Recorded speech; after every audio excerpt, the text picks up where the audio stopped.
John's just retired from astronautics. He was one of the last men to make a moonwalk. John, are you all right, son?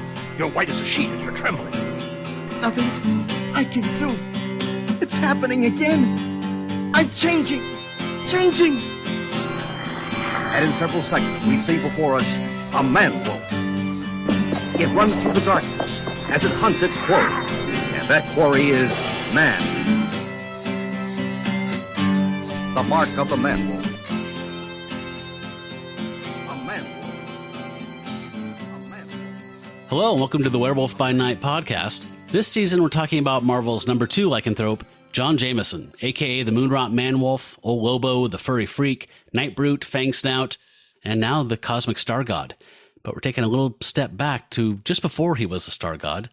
We're going to Marvel Team Up number 37.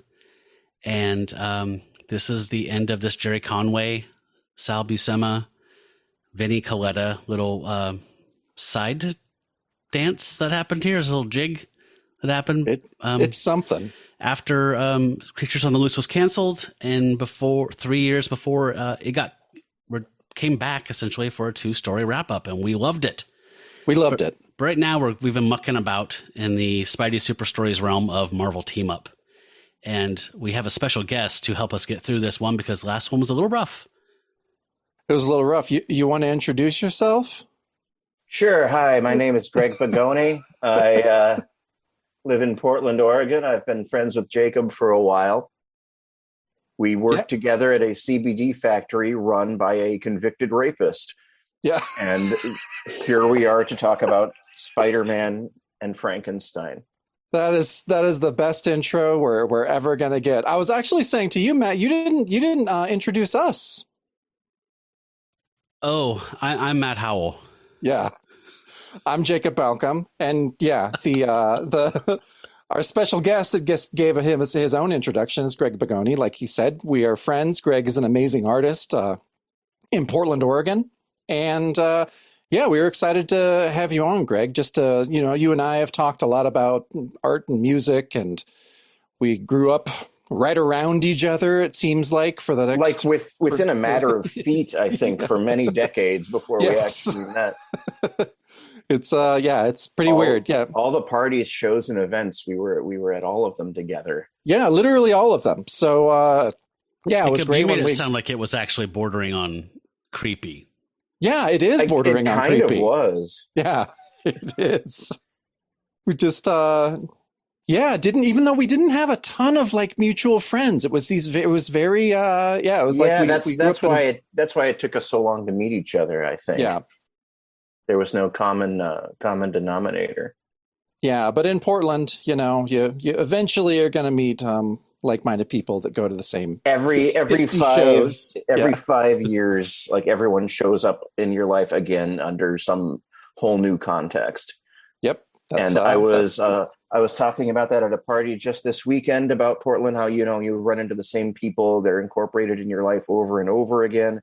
And I said, I don't know if that feels more like a hug or a straitjacket, sometimes it's a fine line. It depends on the person, I suppose. It depends on the person for sure. Yeah. I don't know. I've been moved out of Portland for almost a month now, I think. And it feels strange. It feels strange not to be close to all those people I knew growing up, but I'm getting used to it. But anyhow, Greg, I wanted to talk to you a little bit about. Well, I want to talk about your intro to comics first, and then your art, because I feel like your childhood love of Mad Magazine and early comics really informs your art and your art style. So, big time. Yeah. So, what are your first comic memories? What are the comics you remember reading first growing up? Well, I probably was introduced to Spider-Man on the Electric Company. You remember that? They had some dude in a Spider-Man costume. Yeah. With like the superimposed like word balloons over his head. Of course. And I loved comic books, but I didn't read a lot of the superhero ones. I was into like Archie comics and like Hanna-Barbera and Warner Brothers cartoons. And then when Marvel introduced the Star line, I was super into those because they were all adaptations of like Saturday morning cartoons that I liked. And Alf was one of them. I had a bunch of Alf, Madballs. Okay, so here's the thing. Madballs, I had a subscription to the Madballs comic book. Oh, I still have all of them. They printed that's awesome. Yeah, they printed 10 issues and then they discontinued it because Madballs, like there was only 10 issues worth of cred or material. And that's kind of what Star was.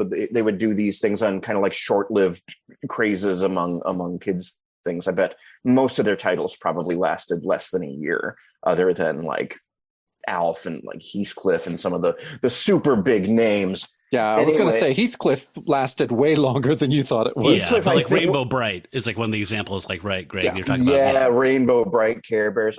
Alf and Heathcliff probably were their longest running ones, and even so probably lasted maybe 5 years. Mhm. But I was super into those, and you know, you would get the Marvel superheroes in the periphery. You know, there you would get the ads for Hostess fruit pies, and then like on the back page there would be some subscription form with a picture of the Hulk wearing a Santa Claus hat. Yep.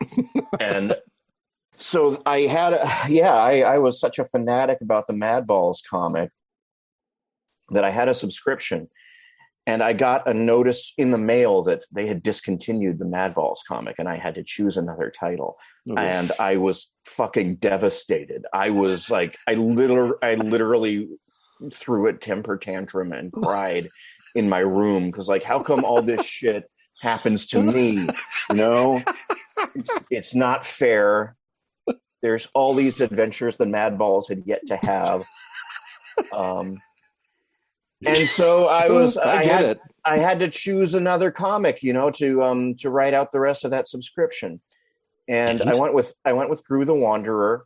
Oh, nice. Yes. Which opened up a whole new world, slightly more adult than Star was, but still pretty silly. And of course, incredible art by Sergio Aragonés, who I knew from Mad. And that I had a subscription to, like, for many, many. I was in like the I would say the 4th grade when this happened. So I wasn't like in high school when I was super bummed about Madballs ending, but I had a subscription, I think the whole time it was at Marvel. So another like 10 years or something like that. Yeah, Gru was under the Epic. It was Epic. Yeah. So And I was like, all my Marvels were never like Marvel proper. They were all the little Marvel offshoots. But you had told me you got a letter published in Gru, correct? I did. Yeah, Mark Evanier made fun of me, deservedly so, because they did the Gruism contest, which was write in a story about something idiotic that someone did that and you'll win a certificate signed by Sergio. I never did get one of those. Oh, man. I know. I'm still resentful. That might have made the whole thing worth it. And I was probably in about the 6th grade at this point. I sent in this sparkling anecdote about my friend's younger brother shoving Reese's Pieces up his nose. And I added, just to tie into the whole theme, I was like, yeah, and I think that's something that Gru would do given the chance. And Mark Evanier said, I don't know that Gru would shove Reese's Pieces up his nose. Although he could probably fit a Whitman sampler up there. And so that was his snappy comeback. That's a pretty snappy comeback. I mean, you got to get it funny. It's pretty good. He's a witty guy. I still read his blog to this day. He's a great guy. Yeah, his blog is great. And so, but I would say the biggest influence on your art is probably Mad Magazine, right? Probably so. It was this forbidden thing, I grew up in a pretty repressive religious household, and for some reason Mad was just considered this forbidden thing, but I was so into it. My cousin had a bunch that I would paw through ravenously, and my mom, it didn't endear her to the idea of Mad because I would run up to her with a Mad in my hand and say, "Hey Mom, what's a diaphragm?" Or whatever the reference was. actual conversation, she would just get mad. She would just not answer me, and then I'd be like, oh, okay. So if my mom would get angry at the mention of certain words, I would know what to look up in the dictionary. It was the same thing watching like Nickelodeon one time, and there was a Nick at Night promo for like the half-hour versions of the 70s SNL when they would play. And, Dan Aykroyd introduces himself as Fred Garvin, male prostitute. And my mom was like, oh my God. Like, if you didn't react at all, I wouldn't have even known that was some salacious thing.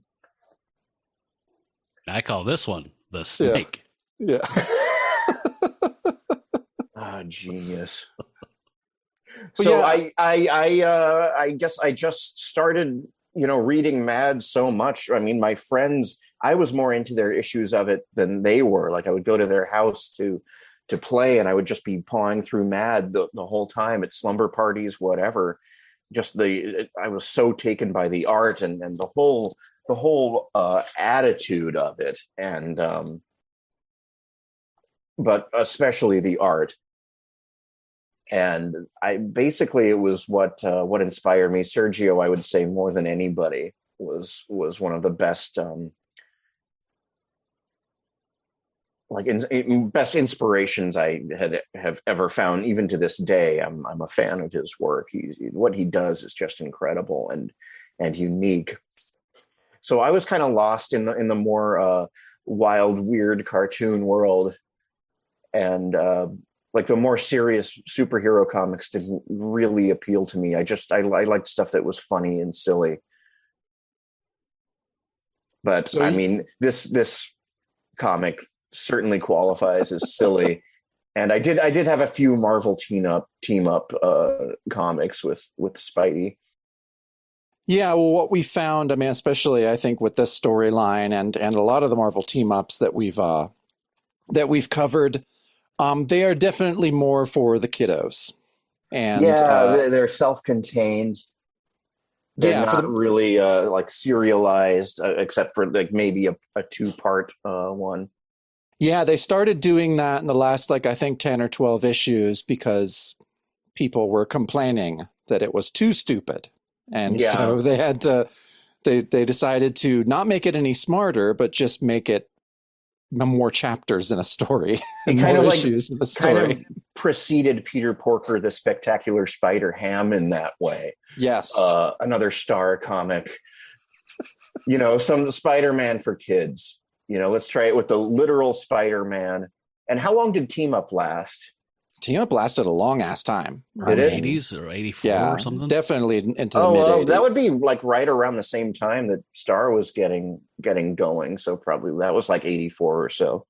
And it wouldn't surprise me if they decided to swap one out for the other to get younger readers.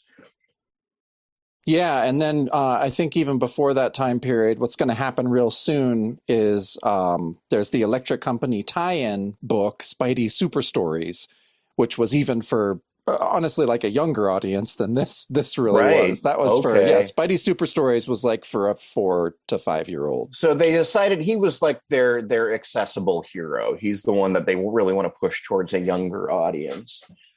Yeah, but we read some letters last episode that were that people were complaining about how dumb the stories were. But I think it was we had decided that Conway had introduced all these ideas into Amazing Spider-Man. Gwen dies, then her clone, then it was a lot of serialized storytelling and stuff that was a little more adult than Spidey had been before. So Spider-Man being strapped to a table with Frankenstein. Yeah. Yeah. So we're thinking after reading these 2 issues that this was a reaction to what was happening in the main title of Amazing Spider-Man, and that this could have been an editorial edict, or it could have been something that Conway thought himself of, just like, oh, I got to do something for the kids. So that's what this is. That's what. Some gateway Spider-Man. Yeah, for sure. Well, and after that, sometime they can watch Gwen's neck snap. Yep. Yeah, I mean, and maybe this was a Stan thing. I mean, because this and then Spidey team ups, there's Electric Company and then Spider-Man had his own live action TV show shortly for that brief period when Marvel was on the network airwaves, when the Hulk took the world by storm for some reason, and Spider-Man had a series with Nicholas Hammond for a couple seasons. And right, I was a little young for the live action Hulk and Spider-Man, but I definitely watched the animated versions on Saturday mornings. There was the Spider-Man and His Amazing Friends, I think it was called. So that was a big gateway. It does a gateway for a lot of people. Yeah, for sure. So, yeah, I mean, Greg, I thought it was be cool to have you on just because of your artistic style. It's and I would put, I mean, obviously, I think Aragonés is your biggest influence. I'd throw some Jack Davis in there too. Oh, I love Jack Davis. I mean, what a genius. He could do the crazy thing about him is he had some kind of like internal dial where he could do something either very cartoony or very realistic. Yeah. And it was like almost like he could just adjust his style as the tone or the story dictated. He did those great EC horror comics that for the most part are pretty realistic. And then he could do some really wild stuff in Mad, or print. He was in like every other print ad with art in it was either him or somebody pretending to draw like him. Yep. Like movie posters, everything. And he could do serious stuff, or he could do really, really crazy stuff. But there was always just such a sense of propulsive movement in everything he did. It had such energy. It looks like, there's like this fist fight, happening right in front of you. Things are flying and everything is airborne and wild, and people are in crazy contorted positions. And I really learned a lot from him. And I try to bring that same kind of wildness to what I do, but I can't even figure out how he did it some of the time. Yeah. In a still-ish, like a still drawing, how do you make it look so alive, Oh yeah, no, he's one of the greats for sure. I wanted to. We'll give your info at the end of the show too. But I think your main social that you're on is Instagram, right? Instagram. I'm Dollar Taco Night on Instagram. NITE. Yeah, your page is so great, and you've done so many paintings the last few years of horror films, your whole series on Friday the 13th, all the different, right. I mean, you've done so much, and I really encourage people to check it out. It was great hearing from like random actors from the Friday the 13th series to get encouragement from them. That was really big for me. A lot of them, the conventions and things, it's become like a central part of their identity that they were in a Friday the 13th movie for 5 minutes before getting their head ripped off. Yep. And I mean, really great. I mean, they're very happy to see drawings of themselves and movies they were in. The Tommy McLaughlin, who directed Part 6, one of the better ones, he actually ordered a poster I drew of that movie that it was made to look like Ernest Goes to Camp. Like the Ernest Goes to Camp poster that is, with kind of Jason as a bumbler in the foreground and then all the wacky shit going on around the camp sign. That's great. So I've gotten a lot of encouragement from that, and I'm going to have more movie pieces up all through May. If you're in Portland, the Fourth Wall Bar on 14th and Hawthorne, I'm going to have a First Friday show on May 6th. More movie pieces, some horror, some not. And it's going to be up all May. If you want to see any of it in the flesh. You paint, you work on flesh? I've been, I've never been commissioned in that way, but I very well could. Yeah, it'll happen eventually. Yeah. That's cool. I'm going to have to do that. I'm going to have to actually leave my house. You can do it, Matt. For Jacob.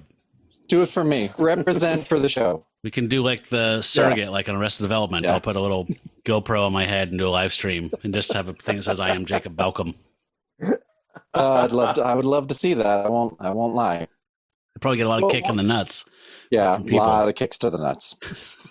The surrogate nuts. Yeah. I'll pass them on. Good. We're really procrastinating talking about Spider-Man and Frankenstein here. No, we wanted to talk to you about your art, man. Yeah, Okay. we wanted to talk to you first. This is what we do at the top of the show with guests, but also I think that people that listen to the show would really dig your style and dig your art. So I wanted to give a little bit to your backstory. But let's jump in. I'm not scared, man. Where to begin? I know. Just a note to our listeners. Typically, Jacob's reading off of Marvel Unlimited, and I'm reading off of the Man-Wolf Epic Collection, whatever it's called, that has no ads. But we sent Greg a PDF of a scan of the original issue, so we might be talking about some of the old ads here and there. So don't be alarmed if we're talking about becoming architects in our own spare time or something. Okay, so we jump in here with a cover. This is, again, Marvel Team Up number 37, featuring Spider-Man and Man-Wolf. And this has a cover date of September 1975. There's two of those, I think what do we call them? Porthole illustrations, somethings. Spidey in a typical John Romita Sr. kind of pose where he's on a wall and kind of like crouching above you. And the one of Man-Wolf is actually from Creatures on the Loose 34, when his dad was pointing a rifle at him and while Kraven was hunting them. So you have the whole context for that pose. To me, it just looks like he's doing a weird, like, pin-up Betty Page type of totally pose. Irving Claw. It's like this anthropomorphic wolf is sitting kind of sexy there. His back is arched.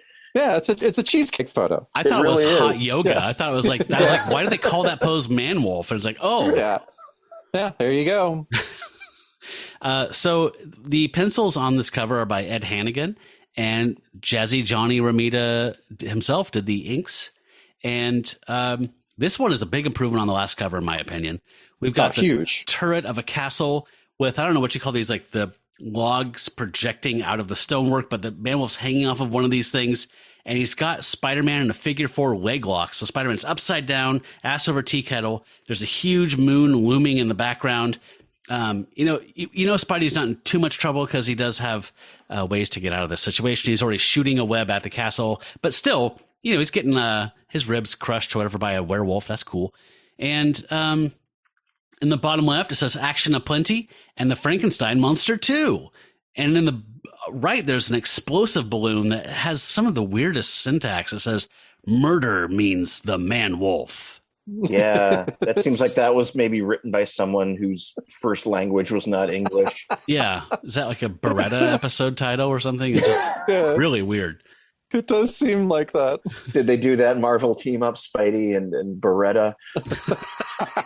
and his cockatiel. And his cockatiel. I'd read that issue. Shit, that'd be great. They did do one. We talked before we were recording. They did one with the 70s cast of Saturday Night Live, which I have somewhere. And it just has that energy of like when like Scooby-Doo and his friends would team up with like Mama Cass or somebody. Harlem Globetrotters, yeah. But so we haven't seen, the last time we saw Ed Hannigan was weirdly enough, there's a lot of 37s. It was Werewolf by Night 37 with the Hangman, Dr. Glitter Knight, and Moon Knight. And oh yeah. But now, Matt, if I'm correct, Creatures on the Loose 37 is on the stands the same month that this is. This is the same month as the final issue, yeah. And that's going to come up at the end, and we'll really need to unpack that because it blew my mind apart, and not in a great way. It was very confusing. So we'll get to that. But yeah, I like this cover. It is a huge improvement on last issue, and I think that's definitely Jazzy John's inks have a lot to do with that. I think that makes a lot of sense. Yeah, the fact that there's backgrounds is nice. That last issue's, it just kind of felt like it was like some minimalist theater set, like, it's Peter Pan, but for new wave theater. So it's just a table. Samuel Beckett's Marvel light bulb. Yeah, Samuel Beckett, totally. And this one feels like, no, this is a comic book. They're actually in Transylvania. They're in a castle. Yeah. Fighting. There's a full moon on Earth. Yeah. So yeah, well, let's jump into the first page. So the title of our issue is Snow Death, and there's a bit before the list of creators that reads, "You may not have asked for it, but these folks gave it to you anyway." So there's some self-awareness in there. There is. I think there's self-awareness a lot in this issue, to where you know there. I mean, Conway's in on it. He knows that what he's writing is simple with a capital S. I mean, I think there's a lot of little tells in this issue that and yeah, whether that was a protest from Conway because of some kind of editorial edict, but yeah, we'll get into that later. Just like his own self-disgust kind of like seeping in when he doesn't necessarily mean for it to show up. No, and at this time I think Conway is kind of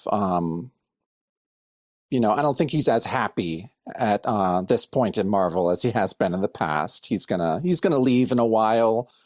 And he tried the editor-in-chief job, and that did not take. And so it's he's not super happy. But our list of creators is Jerry Conway, author; Sal Buscema and Vinnie Coletta, artists; Karen Mantlo, letterer; Phil Rachelson, colorist; and Marv Wolfman is the editor. So some nice Wolfman synergy. Yep. No, he's that's always been his big thing. So I think he has just taken over editor job, because we had Len Wein last issue. So I sometimes wonder if that little sentence at the beginning wasn't Wolfman like reading this issue and then being like, oh shit. And then had to put a little thing at the front that was just like, okay, I didn't sign off on this. Like, this was made before my coming into charge. So, but yeah, it's a full page illustration. This is broken into chapters, and we are in chapter 1, Madhouse. And it's basically where we left off last issue. Baron von Stumpf is saying, "Kill them, Manwolf. I, the monster maker, command it." And yeah, it was weird. So Manwolf is charging at Spidey. You got Frankenstein monster on the left. And Spidey is pushing Agent Klimmer out of the way, which is just the first of many kind of slightly chauvinistic stuff that happens in this issue. As we've seen, Agent Klimmer is fairly competent and probably doesn't need saving. But Spidey's going for it. And Manwolf is pouncing on him, and he doesn't look awesome in this first page. I mean, I think because we have Vinny as anchor, the quality of the Manwolf's face is going to vary greatly in this issue. And von Stuft is wearing a leotard, which usually mad scientists don't do that. Unless they're Reed Richards. Yeah. No, well, yeah, he's his own man, and Greg, I'm sure you'll be sad to realize this is his only appearance in the Marvel Universe. Wow, really? Yeah, these two issues. The Monster Maker. There could have been so many. They'll find some way of getting him into one of the movies of these days. Yeah. Into the Spider-Verse had Spider-Ham in it, and I thought that was about as obscure as they were going to get. Yeah. Yeah, well, maybe that's right. We should start petitioning for Baron von Stumpf to be in the next Spider-Verse movie. So who would play him? Oh, who would play him? That's a good question. Matt, what do you think? I think we should talk about that at the end after we see his full character arc. Oh, yes, you're right. Who can fully do justice to this level of writing? Yeah. Yeah. So this as a splash page doesn't do the job of a lot of splash. Like, Will Eisner's not looking on and smiling. No, he's not. Like fucking Robert Redford or whatever, like nodding his head. This looked to me like, do you remember Presto Magics? Those action transfers where you got the sheet of transfers and you had a little scene and you got to, like, it would be a bank and there'd be bank robbers and Spider-Man or the Hulk, and you'd get to make your scene and rub a pencil on these characters and they would come off in negative onto like a sticker wherever you place them.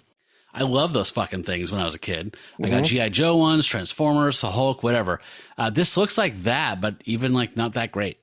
Apparently they discontinued the Presto Magics because too many kids were like, they were way too easy to put on the wall or the car or something. Great. So shitty parenting ruined something great yet again. Too much antique furniture got ruined with like pictures of Bib Fortuna. Antiquery is death. It's regressive. Forward, I say, sir. Forward. That's right. And Snow Death? I know. I could not hear Foghat in my head just chugging. Yeah. Snow Death. Yeah, I don't have much to say about this, honestly. It's weird layout, weird. I don't know, it's just weird. Yeah, it's super weird, but yeah, we should just go to the next page. Okay. Oh wow, my scan is wildly varying sizes. Yep. Okay. So yeah, the Man-Wolf charges Spidey, and Spidey's already, talking wise, going, von Stupf, I've got to hand it to you. Any other mad scientist would have been content with just the Frankenstein monster and me. And then he just wallops the Man-Wolf. I mean, full like roundhouse or whatever that haymaker. Mm-hmm. Sends him flying back, and he says, but you have to go off and drag this Joker into the game. And we all know from reading Spider-Man comics that he's constantly pulling back because he can bench press 10 tons and he could kill someone very easily. He doesn't look like he's holding back that much on this one. I don't know, maybe it's just the impact stuff. But basically the Man-Wolf just springs back immediately, like hits the ground and immediately jumps up and springs back at Spider-Man. So he's like a yap dog at this point. He's growling. He's just like a chihuahua or something, like, and he tackles Spidey into the wall. Spidey bangs his head against the brick wall of the castle and says, "Hey, Ludwig, are you going to call off your dog or what? If you don't," and then all of a sudden, like he's getting concussive stuff. He's got stars going bloop, bloop, bloop around his head. He's like, the starbursts. I will. And Mister, that won't be pretty. And then we see a Frankenstein creature hand come and grab the Man-Wolf from the back of the radiation suit like a bouncer and just go, "Don't worry, Spider-Man." And the Man-Wolf's going, "What?" And like it's flying out of his mouth. He has time to pause between each word. I love that. As he's yanking him very rapidly. Yes, we talk about the miracle of comics time. Yeah. You can be very articulate, like in the middle of getting your face ripped off. Yeah. Like when people are like, I think literally on the last issue, there was Agent Klimmer was standing on the edge of a cliff as it was falling out from under her saying, I'm falling off of the cliff to my death, or whatever. And Frankenstein's like, "I will save you, Klimmer." And then she's like, "Wow, you're so fast." By the time he got to the second word, she would be dead already. Yeah, exactly. She'd have hit the ground. Yeah, I know. Instead of talking out loud about what he's doing. That's the Marvel method of comics right there. But Matt, I think we found in last issue and in this issue that those action panels, with the big starburst and the action lines, like those are the best panels of these issues. Like for some reason, like Buscema and Coletta working together do those panels really, really well, and the rest just not that great. And in this issue, they don't even do that consistently. I have some complaints about an upcoming page, but on this page, like at least there's backgrounds on most of it. Like when Spidey's like has the stars around his head, like Man-Wolf actually has some detail in his fur. Like the quality is all over the place and mostly on the bad side of the fence. Yep. That's what we have to. That's what we got to deal with this issue. So, on the next page, yeah, I like that. Like the guy made out of dead people is the voice of reason on this page. Mm-hmm. He's just like, I have him. The Baron must have captured him as he captured us. And then he says, we should not be fighting each other since we are all prisoners. That's pretty eloquent for Frankenstein. Oh yeah, this is Marvel's Frankenstein. So he's quite eloquent and understands. Really a poet. Well, he's very sensitive. He gets his feelings hurt in each issue. So he's a sensitive fella. Mm-hmm. But he says in that third panel, this wolf is an animal and all he understands is this, and this throws him against this brick wall with a very strange sound effect. Crump. Which three M's. 3 M's That that we are see. broken. Yeah, that we see, that we are that's broken up by the man wolf's body. Really strange. Yeah, just a strange layout, strange lettering. And yeah, then we get Agent Klimmer in that 5th panel with her face there, definitely looking, more golden age. And she says, "You only stunned him. He's too strong, too powerful. Whatever he is, we can't stop him." And then we see Man Wolf just kind of leap, being like, "Ah!" at Agent Klimmer. And Spidey says, "Look out, he's seen you. Run, lady, run." And yeah, Klimmer's going to be in distress for the majority of this issue. She came off pretty badass last issue, but then they must have forgotten that, she's a lady, needs to be in distress. So they doubled down on that for this issue. This page is all over. First of all, just turning the page and looking at it, it's a standard 2x3 grid, 6 panels, all the same size. This just feels like this is what you typically do when you just have characters talking in an office between cool stuff. But this is high action. Another thing that tipped me off here immediately was like, okay, so there's 6 panels. 1, 2, 3, 4 have solid color backgrounds, no detail. That's always another sign to me that someone, Vinny, is cutting corners. Yep. I don't know. I love that 5th panel where there's drool like flying out of Man Wolf's mouth. He's like projectile slobbering. Yeah, he looks more like Man Bat there, but he's cool looking. I don't know what is up with Sal or Vinny, but Klimmer became a Russ Meyer girl between issues. So I don't remember her last issue at all, but she's got sweater meat for days in this one. Yeah, I didn't understand that choice either. And I'm saying sweater meat in a cynical postmodern male, feminist way. I'm saying remember when men were pigs, like Mad Men? Yeah. It's really empowering when you say it. Yeah, when I'm saying I'm giving it back to them. Oh, it's so generous of you, Matt. Mm-hmm. So I also like that in that first panel, like you said, Frankenstein's very chatty. And he's just picked the man. He's still holding him by the back of his tunic, and he's picked Man Wolf up over his head like a little kid. And Man Wolf is actually just flailing his arms around and actually thwacks him in the head pretty hard in that second panel, which pisses him off and makes him throw him into the wall. I don't know. It was weird. I like this page because of the nonsensical weirdness and Klimmer in that last panel, like that huge mouth, that Buscema like elongated face, exaggerated features. I kind of like it, but. And him and the Man Wolf behind her, like when they're saying, "Oh my God, he's seen you now, Klimmer, run!" And he's like arms outstretched, like the Bela Lugosi Frankenstein, like coming towards her, literally going. I know. It's just funny. It is. I'm not mad. No, you're not. You're not mad. And Just having a sip of whiskey. Yeah, have some drink. We're gonna go on to the next page of the scan we're reading, which is the ads. Which also has werewolf theme. I know. So we're going to post some of these on socials, but the first ad that we get on the top of the next page, it's half the page, and it says it's for Slim Jims. It says what to sink your teeth into when you're hungry and you're not a werewolf. And there's not an illustration of the werewolf. Right. Text descriptions of werewolves. And correct me if I'm wrong. Isn't there a sister ad from Slim Jim that had a Jack Davis werewolf? Like there was. I watching a remember bunch of that Slim one. Jims. Okay, I love that ad.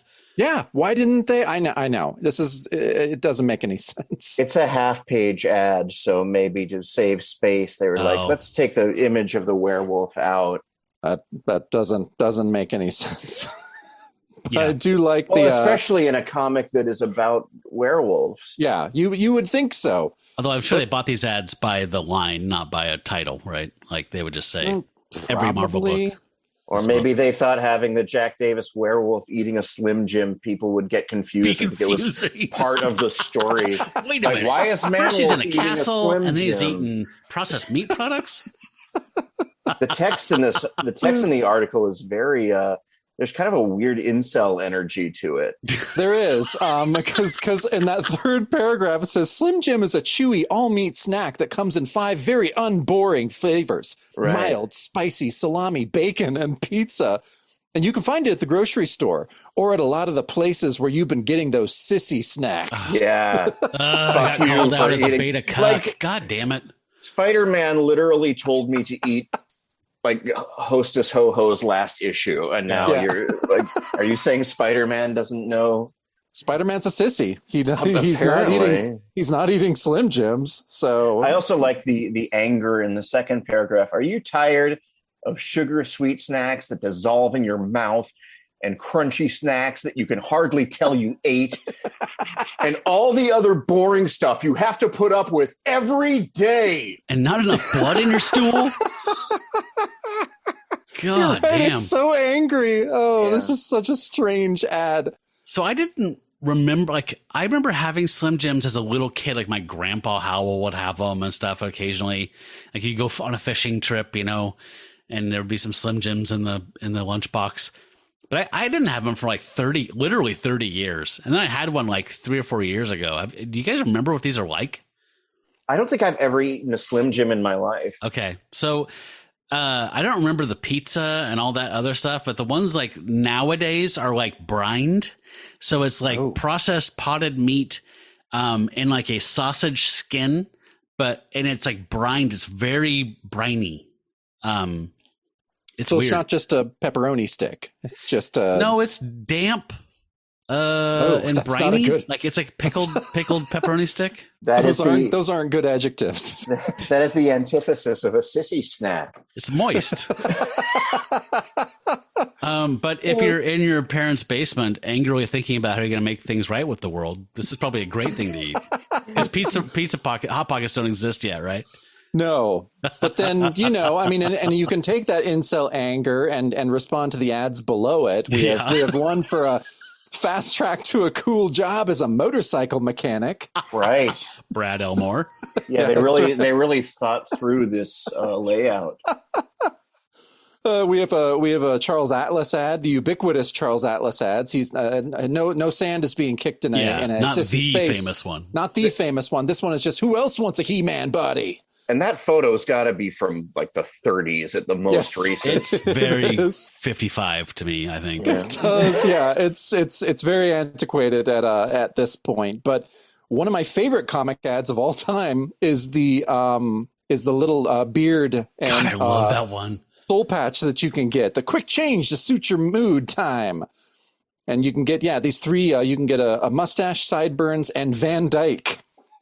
What is Motocrylic? That's the brand name, I think, and maybe that's their trademark of what the fake beard is made out of. But for me, that just reminds me. I think I've said this before of the Venture Brothers episode where Hank has the little has a little Van Dyke that he puts on and calls himself Russian Guyovich. Yeah. This guy always, I love this guy. I wanted to use him for like an EP cover or something when I was in a band for a long time, or for my like band photo. But he always looks to me now in modern times like the lone gunman, the guy.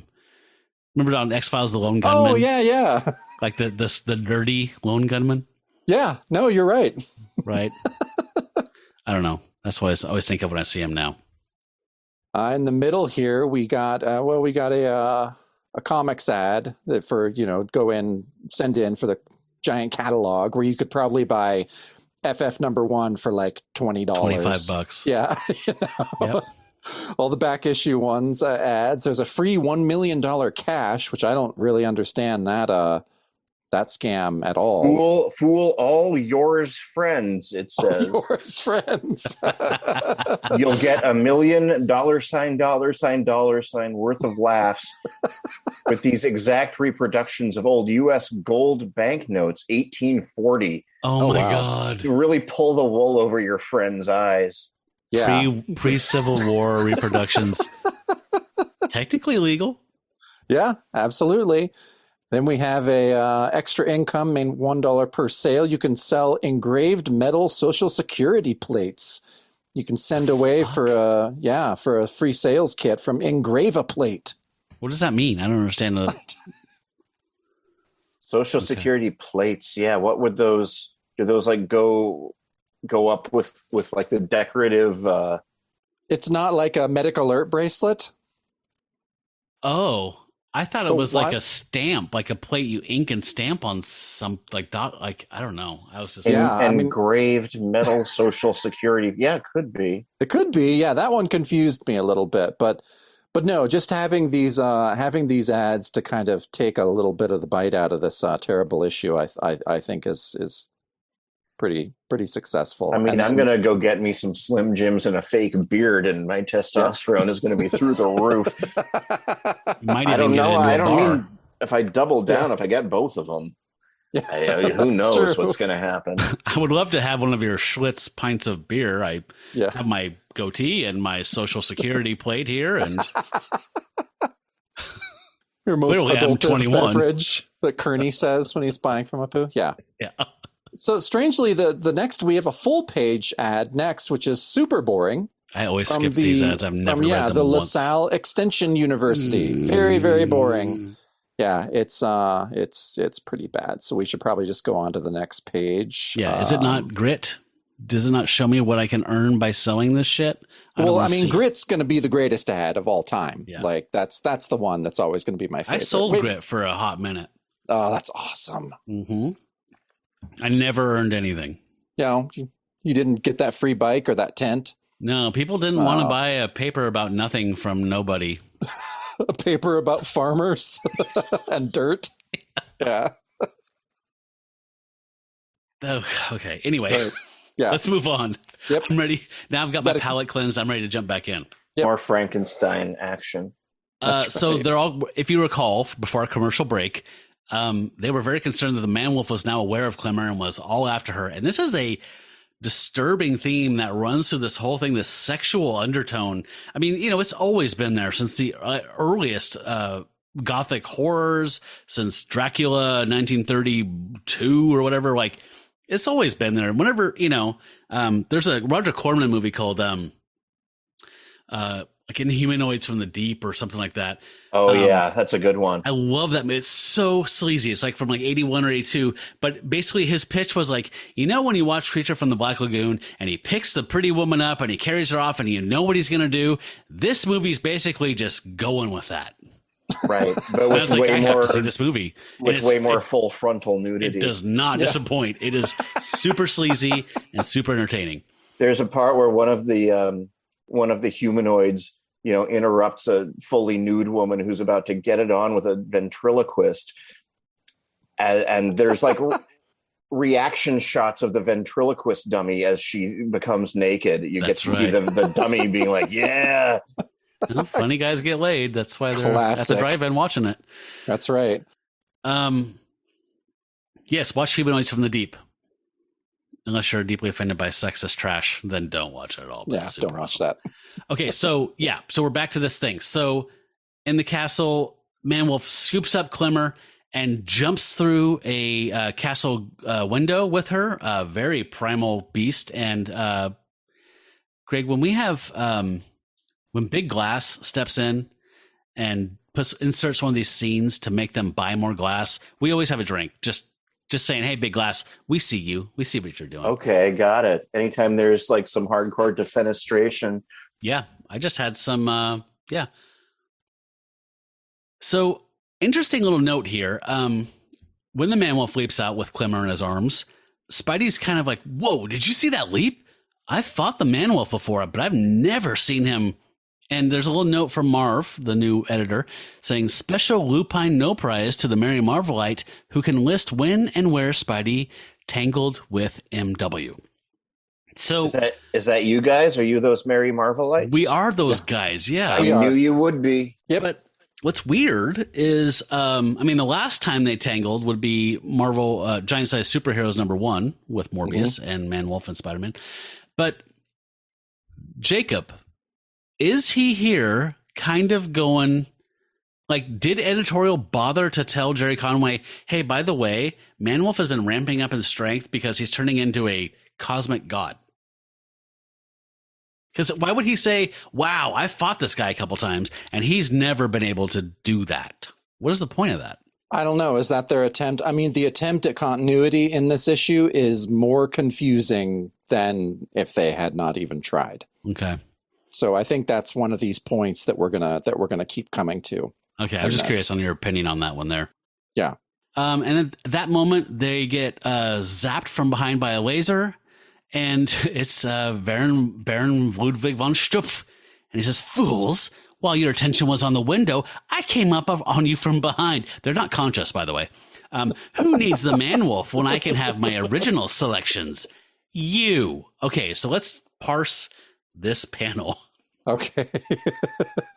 You don't need to explain that you sneaked up on these guys and zapped them from behind. We just saw it. Yep. They're not conscious. Telling us that they were telling the audience you were my original choices for this experiment. That's relevant.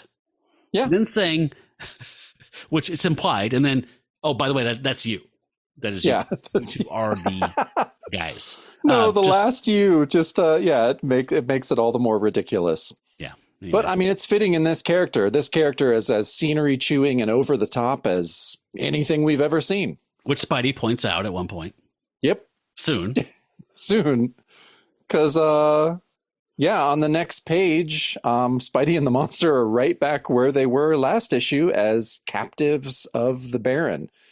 Who, I mean, this is the page that he starts, channeling the Mighty Monarch for sure. The monster's like, "Trapped, I hate being bound, you will pay." And von Stupf is like, "Oh, will I? Will I really? I think not, my overgrown ogre. Neither you nor your unwilling associate will do a thing to me. Not after my dissecting laser disassembles the two of you into your component parts." But then after that, he's like, "But gentlemen, remain calm. We wouldn't want to go to pieces, would we?" I don't big get it. Shit-eating grin. Yeah, with the hugest shit-eating grin. Right now, this is Rip Torn, but we're going to see his Oh, footwork. yeah. Okay, yeah. No, it's so he wants his dissecting laser to cut them into their component parts. So, I mean, he's going to reveal more. No, let's dwell. I'm going to dwell. Okay, if you want to dwell, I'm totally into it. So, what are the component parts of irradiated spider venom infected blood? Exactly. Because that's the relevant part he wants. Yeah, he wants his abilities. And then, Frankenstein's monster is just other dead people's parts. So he is already in parts. Yeah. So that makes a little more sense. I should just remain calm. Yeah, just remain calm. That's what he wants you to do. Don't go to pieces. Spidey's reaction to this is, "Fella, you're sick." And then I love that he just is like feeding him straight lines at this point. He's just like, "Why did you bring us to this sweet castle of yours anyways? And how come you jerked Manwolf in too?"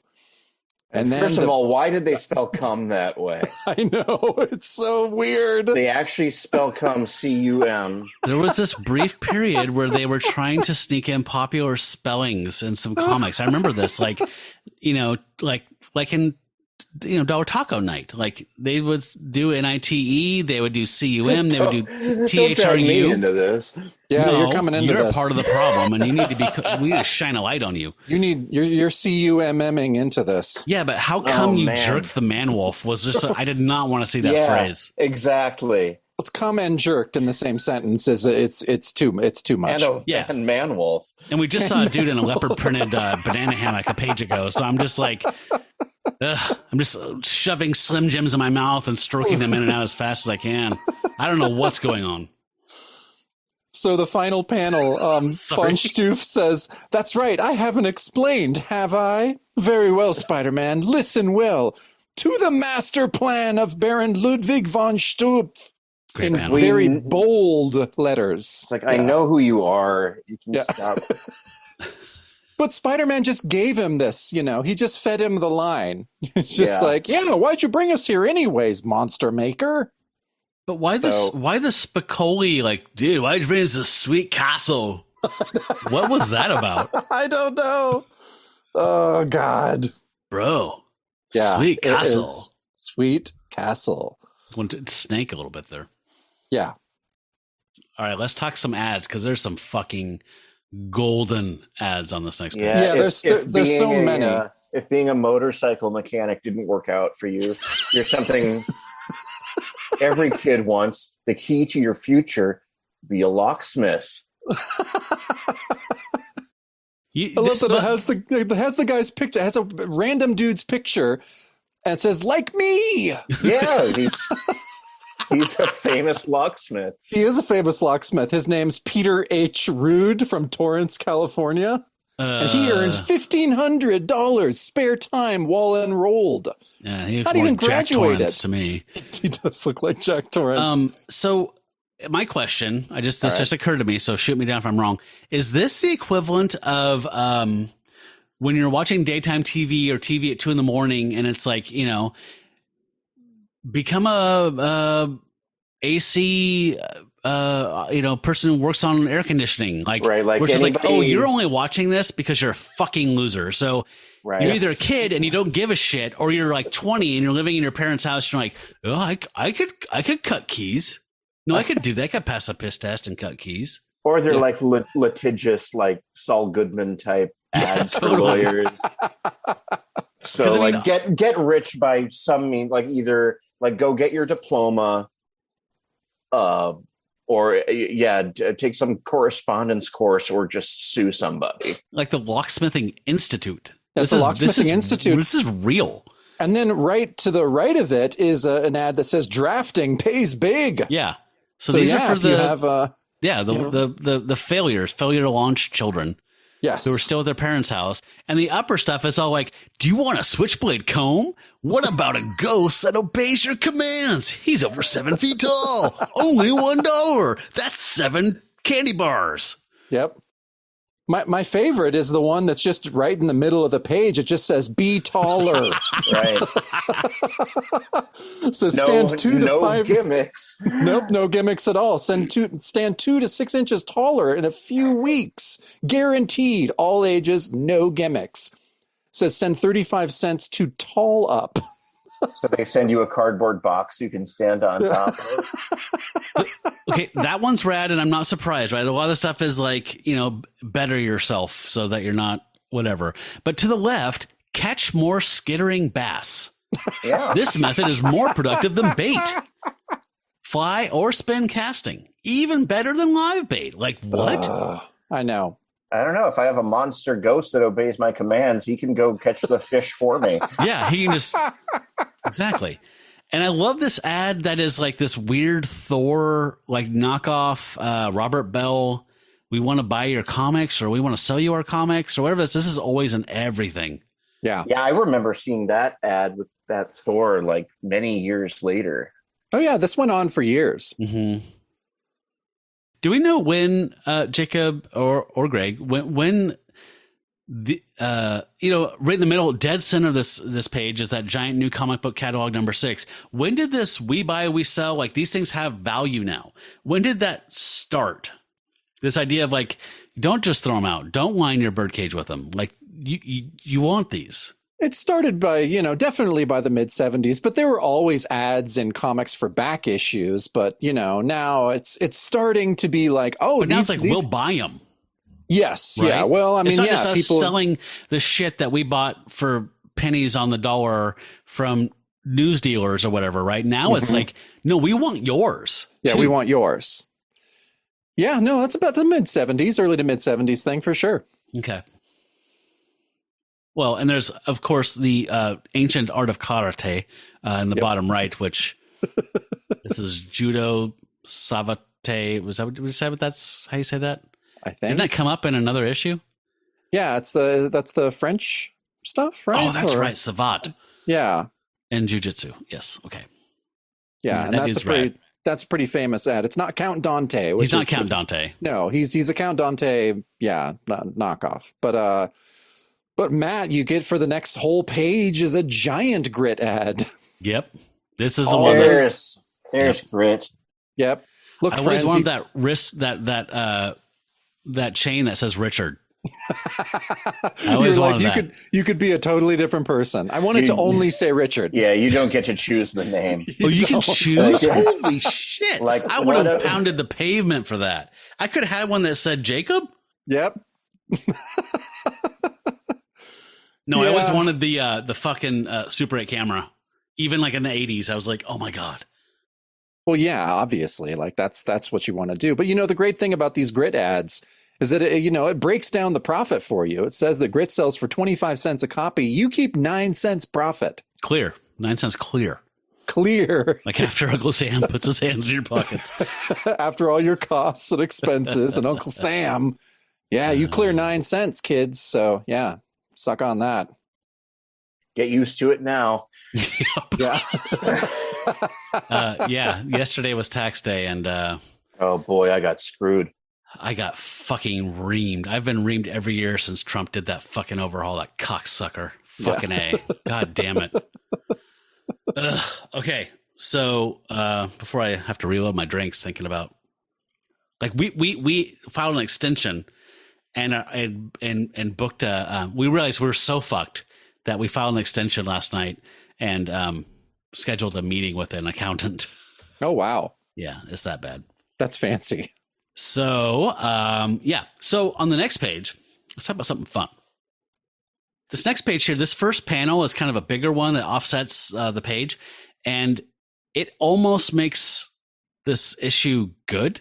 It's pretty great. In the It's upper awesome. left-hand corner is Von Stup's head talking, and he's explaining basically his master plan of like, what I'm going to do, guys. Sit down. Sit down. Okay, Shark Tank, are you ready for this?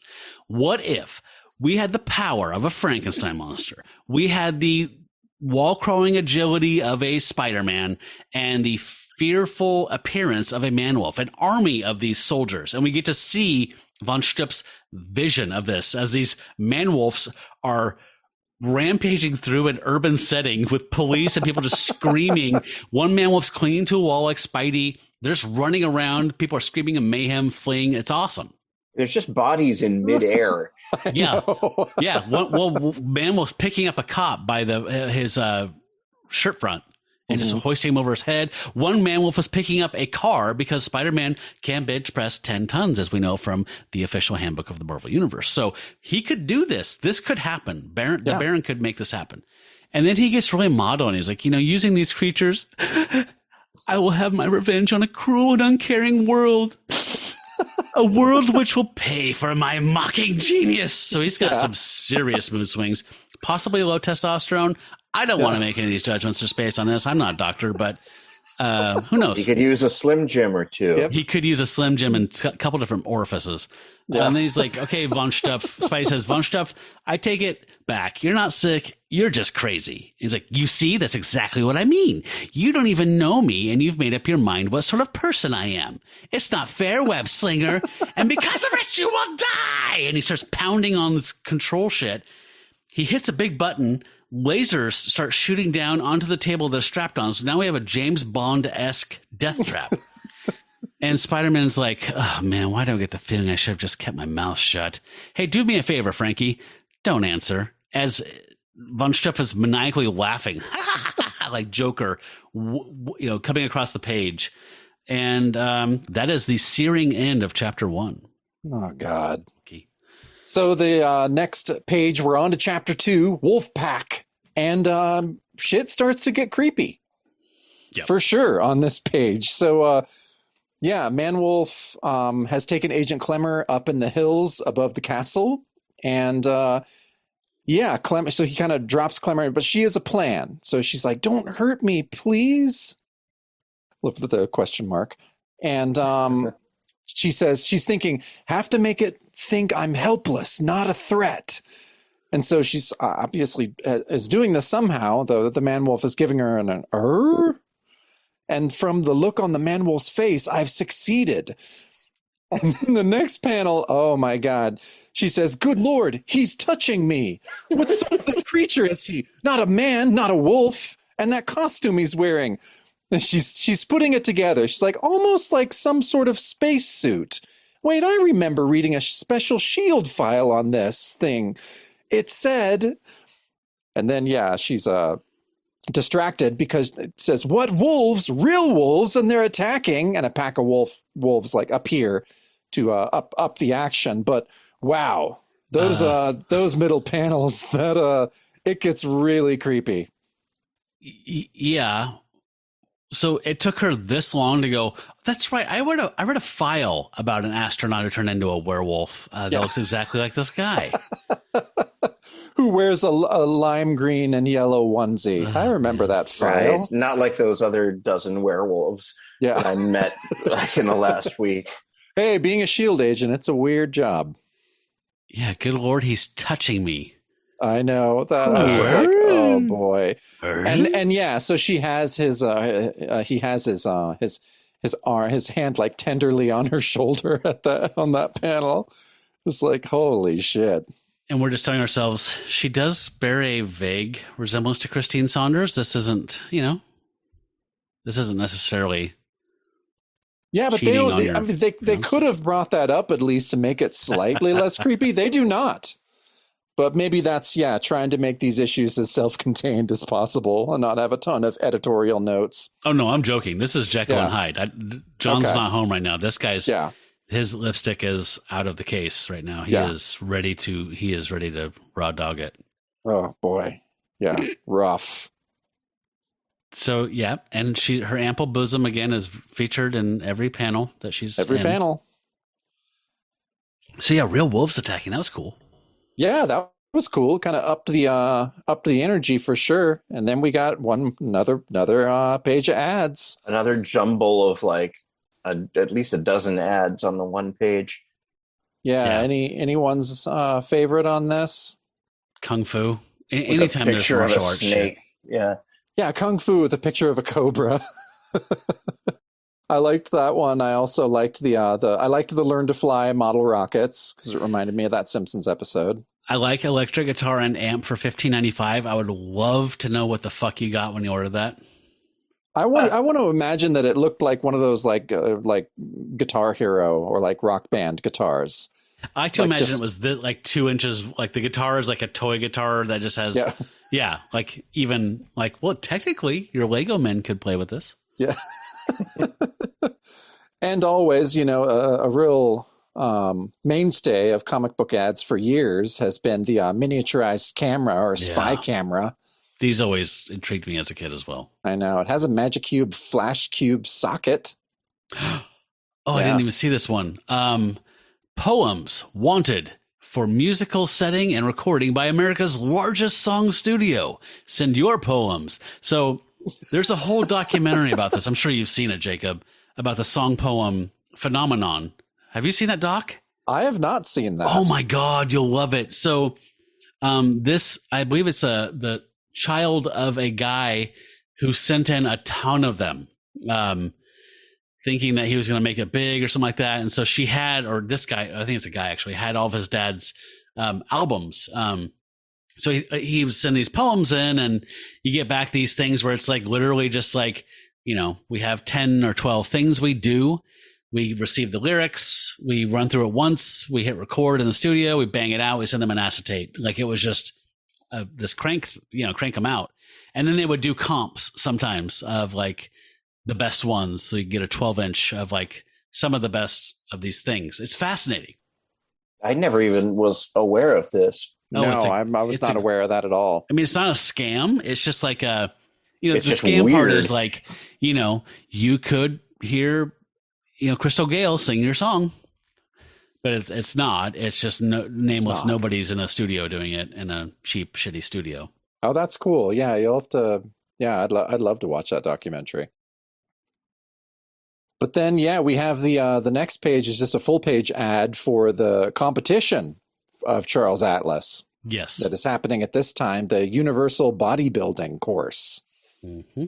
And they're going for that sweet bodybuilder comic fan market. Just to clarify, the documentary is called Off the Charts, the song poem story. Cool. And, okay, I'll definitely check that. Probably see it for free on PBS, the PBS app. It's around a lot of places for free. Oh, awesome.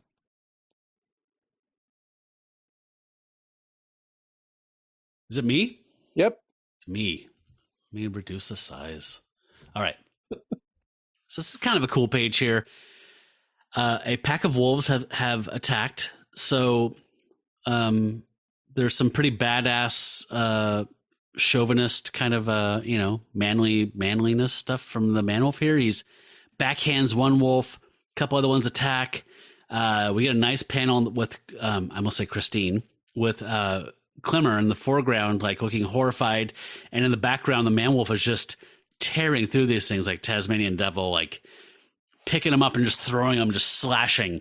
And in the final panel of the page, it says, it's cutting a bloody swath through the wolf pack's ranks. And then the final panel says, a very bloody swath indeed. And he's just chomping on a wolf's throat, just fully. And I don't know what the deal is with Sal and Vinny on this, the way they're drawing the man wolf's snout, but he looks almost like an anteater or something. Like it's just weird. His snout just looks diseased. He looks like a diseased, mangy coyote. Yeah, he does. I think that's the best way to describe Sal and Vinny's man wolf in these two issues. Not great, not a high point. However, I think that this page, barring that last panel, which is really weird, has some pretty decent layout and execution here, like dynamism, and he slashes at a wolf and he goes flying, and he leaps forward and into the fray to attack some more. So they did a little bit of effort. Yeah, definitely. No, and there's some good action on this page. And aside from that, I love the bizarre violence of that last panel. But yeah, if they would have made his nose a little less weird anteater snout like, it would have been. He shouldn't be performing for Jabba the Hutt. No. So I did like on the next page is pretty great. So I love that first panel. It says one wolf dies, then a second, a third, and he's just picking them up and just slamming them into the ground. And says, and finally, tails tucked between their legs, the remaining beasts flee. And it says, for an instant, Klimmer wonders if the man wolf will follow them, baying in the light of a summer moon. But no, and this is where the narration gets kind of amazing and gross. It says, but no, the beast stays, allowing himself the joy of a single victory howl before returning his attention to his mate.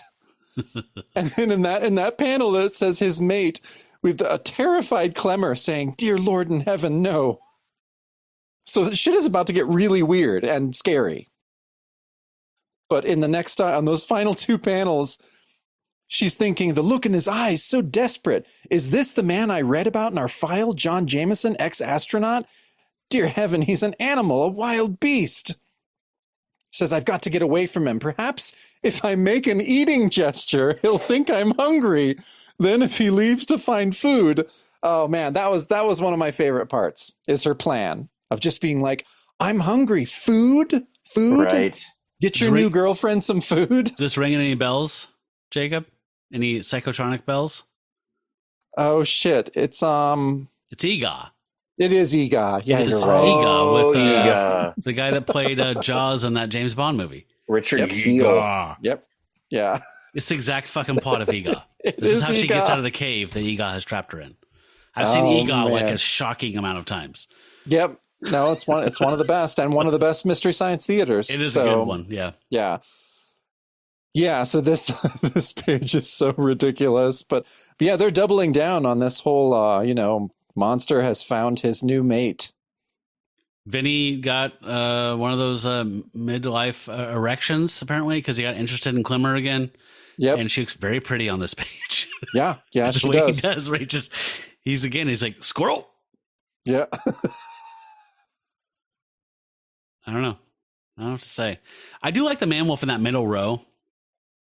How he's all crazy on the left. He's like, and then he whips his head around as he's done destroying those wolves. And again, more slobber flies out. It's always like a midair arc of drool. Yeah. There's a lot of those this issue, more than we've seen. Yeah. I like them. I do too. I'm a fan. And so she's stoked because she's like, it worked. He's going, and he turns around, tromps off to the snow. He's going to get something. And so she says, I'll wait till he's out of sight, and then I'll head uphill over the rocks so he can't follow my scent. And it's a pretty good plan. And then we get, in that third panel, just an egregious, like, she's like a triple D. Like, I mean, seriously, man, she was not this racked out in the last issue. I don't mean to be hang on this, Greg. I'm not normally obsessed with breasts like this, but like, she grew like 7 fucking cup sizes in like one issue. Well, and the ink, like they really labored over the shading. Yeah. Lovingly. Vinny was just like, this is Vinny. Yeah, this is all Vinny. So she wants to circle back to the castle and help Spider-Man with the Frankenstein monster, which is weird because they seem to be just fine. Or maybe she means like help him and the Frankenstein monster. So she takes off, and the man-wolf comes back. He's caught a rabbit like immediately, 15 minutes later, and he comes back holding a dead rabbit. He's like, rah, rah, rah. He's like, Makes so some he's Tim upset. Allen noises. She's gone, right? He does. Yeah. And I don't know. He's probably also brought thinking smartly, like this is a rabbit, so he brought a light-bodied wine that wouldn't overpower the gamey sweetness of a rabbit. It's like a delicate Pinot Noir, maybe a Rhone-style wine, depending on the sauce, if there's a sauce. I don't know. But he's thought this whole thing through, and he really has. And then he starts. I don't get, why does he start going I when she's gone? That's his sad cries. He's devastated. Yeah, but the wolf pack, when he beat the shit out of them and they're running for their lives, are going, I. Why is he doing that when his potential hookup has left? I know. Dude, just snap into a Slim Jim. What the hell? That's the moral of this entire issue. And the answer to anything is just watch snap some into Ben a Slim Shapiro Jim. videos, have a Slim Jim. Just ease into the hatred slowly. Yeah, and so I love it. So on the next page, we're back to Spidey and the monster. And I love Spidey's great. He seems to kind of be the only one at this point that realizes how fucking corny this setup is. He's like, I saw this in a movie once. Right. Only instead of a conveyor belt, the hero was on a sawmill tread, and a villain. And he's like, hey, what's with you, fella? Yeah, a villain. Yeah. What's with you, fella? What are you doing? And he's like, holy cow. And the monster has crunch with his hand is just like crunched into the belt and is tearing into the machinery, which stops the conveyor belt. He waited a while before he did that. He did. They're almost down there. They're almost to the lasers that are going to cut them into their component parts. Mm-hmm. It's Spidey gets time. Yep. He just waited. He knows about drama. So Spidey's like, say, are you okay? Your hand. And he's like, and then I love this. So he goes through, Spidey does this super explanatory move where he's explaining to us all these different steps of how he's going to web this laser and move the laser so it's going to cut their bonds. And it's extremely goofy. He finally describes all this in a lot of sentences, and then it's in real time. In real time, as he's doing lasers are approaching his penis, his testicles and perineum. Yeah, it's like, so it cuts us free like this. Then he's talking to himself. He's like, "Whew, that was a little close for comfort, web slinger. It's almost too close." Oh my god! Yeah. So aren't these the same bonds that he broke by just going wrench last issue, or did the Baron get better ones? No, he obviously got better ones. I mean, so this is a well-crafted story. Yeah, this page to me was so weird because it's like both characters going, I could have done this 5 minutes ago. Like, just reach through this like butter and fuck up the gears. Yeah, and then I can just go. I can even manscape my brooch. Yeah, nope. They needed to wait. My girlfriend's dead. Let's go hit some bars. Yeah. Oh God. Okay. I know. So they run out, and his spider sense tells him that Von Stupf went this way as they run up some stairs. I guess very young Frankenstein in here, and he's like, "My hearing tells me he's in that room." And they're standing outside. We had a funny moment last issue, Greg, where Spider-Man was like sneaking up on some enemies. He's like, there they are. Just blah, blah, blah. And Frank's like, I see them, Spider-Man. But he doesn't do that this time. I was hoping there'd be a repeat performance of that. Me too. I was really disappointed. Yeah, Frankenstein can't whisper. He can't. He doesn't understand. So that would be silly. Yeah. So Spidey's outside the Baron's room, and he says, "At this point in the story, the last thing we need is that kind of silliness." Yeah, it would really mess with the reality of we want this to be tale we're being told. So Spidey's listening outside the Baron's room. He says, sounds like he's mumbling something. And he opens the door. As a matter of fact, and then he comes in and he puts his fists on his hips like, akimbo. He's like, he's mumbling in his sleep. And the Baron, sure enough, has his head down on his table. And there's a book that says monsters and a book that says ghosts. And he's got an open book he's asleep on. And he's saying, no, everyone must like me. If they don't, I can kill them.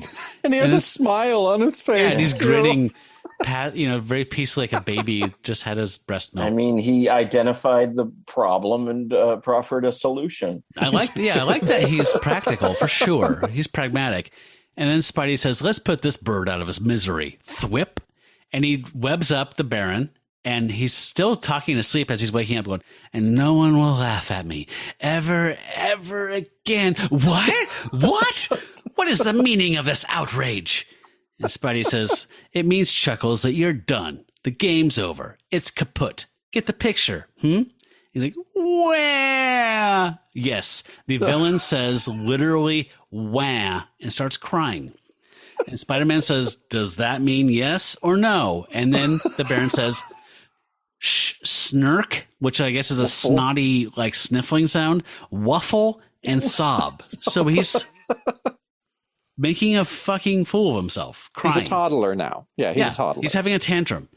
And Spidey says, I've had about as much of that clown as I can take, Frankie. Stick with him, will you? I'll see if I can find Agent Klimmer and the Man-Wolf. Klimmer may need help. All this guy needs is his bottle. Because he's a baby. Because he's a baby. He's a big fucking baby. Oh, what a weird turn. Yeah, I really loved the books that he was reading. That he fell asleep, he got all tuckered out reading about monsters and ghosts. Yeah. Well, the book that was open that actually was reading was Penthouse Forum, which is just a collection of the letters, which are classier. You're right. That is the classy way to read it. Yeah. Oh, what a funny. I know this sounds too crazy to be true, leather-bound but this volume actually happened. A shield agent came into my castle. Yeah. She said, my sweater's bulging and about to tear open. All right, so on the next page, we've thankfully reached the final chapter, which is chapter 3, Survival. And Spidey's again swinging through the trees, which we questioned last episode and issue, as that does not work. It's not skyscrapers. Snow-covered trees at that. Yeah, snow-covered trees, You're right. Even worse. And he's worrying about Man-Wolf, and he's surprisingly, not being super misogynist about Klimmer. He's thinking, Klimmer may not know that that's actually John Jameson. He's not responsible for his actions, and Klimmer being a trained fighter, she's more dangerous than she looks.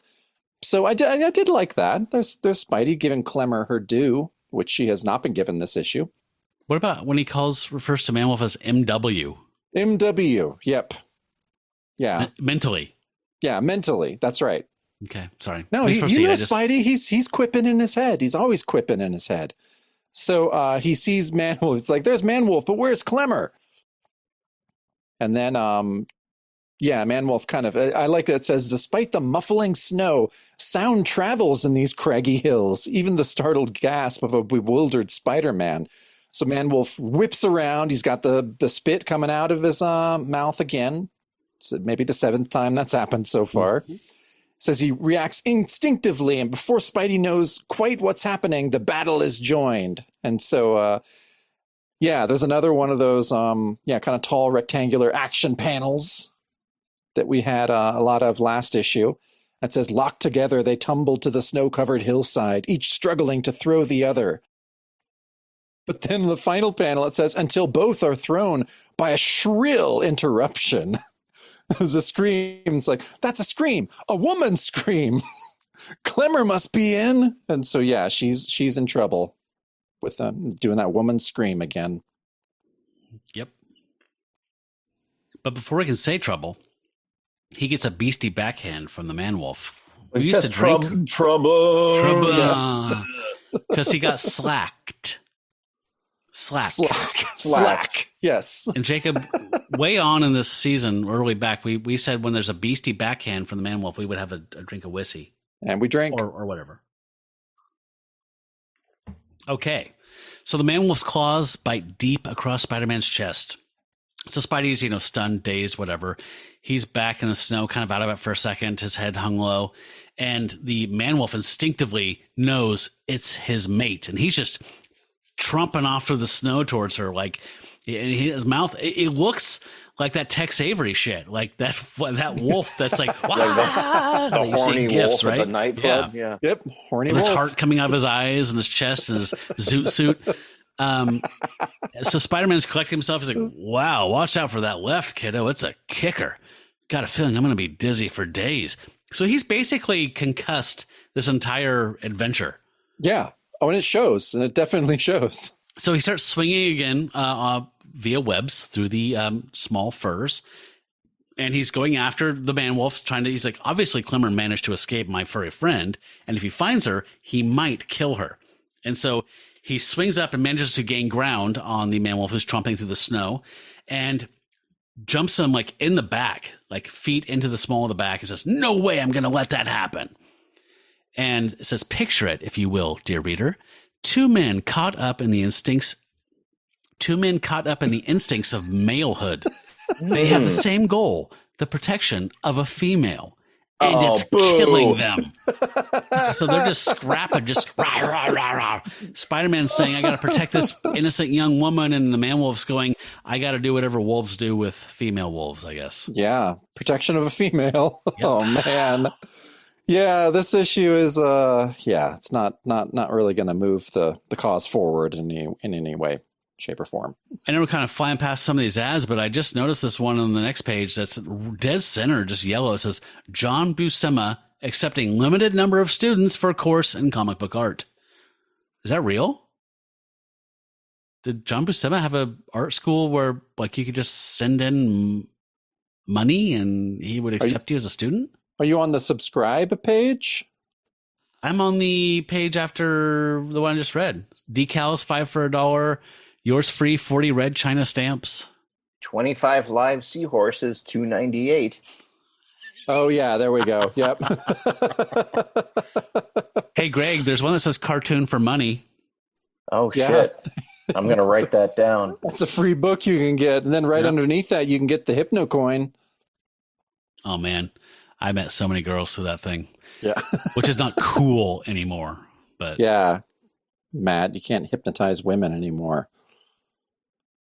Free muscle secrets, learn accounting at home. So the learn at home ads are getting, progressively more boring as the issue goes on. complimentary collection of 50 different U.S. stamps. Yeah, I know. They're so boring. Yeah, you're right. I think the ads are getting worse as the comic goes on. I guess they're trying to get, well, I don't know, but then we get the next ad, which is the next super page. But wait, there's easy to build plans for a mini bike, like a pocket bike. Okay, that is pretty cool. $2. I'm sure this is going to be super easy for someone like me who's not pragmatic or practical or can do anything physical with my hands. You can build a $2 mini bike. How hard could this possibly be? Oh God, yeah, these iron-on, man, these ads kill me as an adult. I would literally buy a box of these blind without, like, for $50. Like, I don't care. I would buy any of them. There's the two that are paired off for couples t-shirts that say master and slave, which those is always freak me out, man. Repugnant. Where the for guy's more on reasons. top and the woman's the guy's feet are pointing down and the woman's feet are pointing up, right? That one. Oh boy, I didn't even catch that. So fucking gross. Yeah. Yeah. Well, yeah. If you're only in a missionary, I'm sure she's super into you too. Yeah. Fucking, is that Mike Pence's shirt? Yep. That's it says master and mother. Master and mother. And then but for reals though, man, like Pinball Wizard, Felix the Cat, Keep on Trucking, the Crumb art, any of these, Alice Cooper, the fucking Lou Reed Transformer eyes on the Alice the Cooper thing. Oh yeah, Devil so made me cool. do it. A big hitchhiking thumb, just going my way. God, these are great. Oh yeah, that Beatles one, I would fucking kill for that Beatles one on the bottom. See, so I'm curious about, like, iron-on. If you found one of these now. Oh, I do this. I've buy gotten these on some. Yeah, me too. So you can find these, but I wonder how well they work, because now let me tell you, I have a version of the Nilsson record. The is it Son of Schmelzen? No, it's not that. It's the soundtrack to it's the soundtrack to the Son of Dracula. It's the soundtrack to that. And it comes with a iron-on. I have the one that I found. Yeah, Dracula sucks. Yeah, it has that iron-on in it. Yeah. So I actually have one of those and have been wondering whether to put it on a shirt or not. Take it into a t-shirt shop and do it. What are you going to do with it? I totally want to use it. I'm all about using shit. Like, I don't want to keep it collectible. Like, I bought a Frank Sinatra one, a W.C. Fields one, and a John Romita drawing of Peter Parker's head, half Spider-Man mask, half whatever, with the sweet spider sense coming off. Yeah.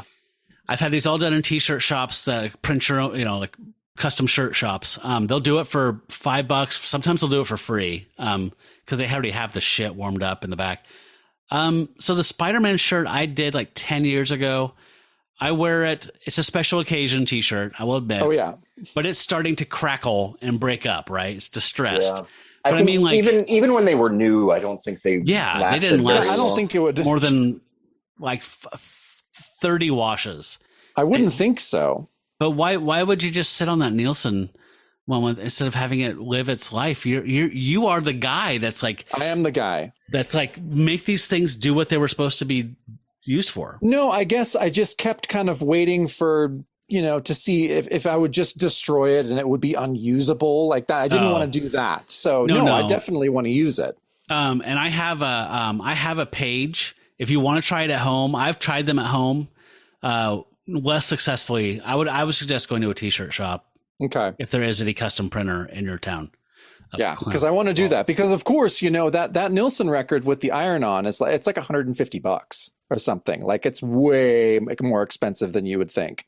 They want that much for one with the iron-on with the iron-on.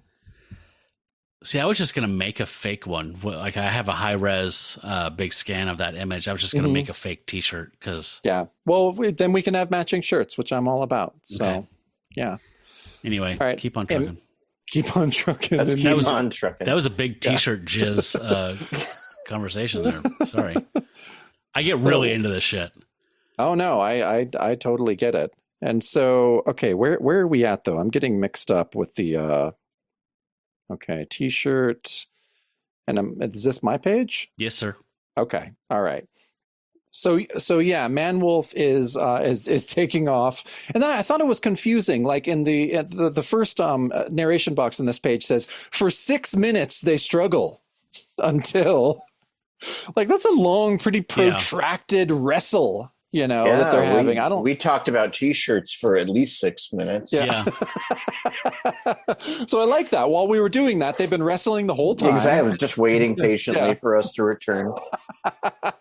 Pete just making jokes 6 minutes, like, to a beast that doesn't understand them. There's grunting vapor coming out of their mouths. It's just weird. And Spidey thinks Man-Wolf's breaking off, but is he running to save her or kill her?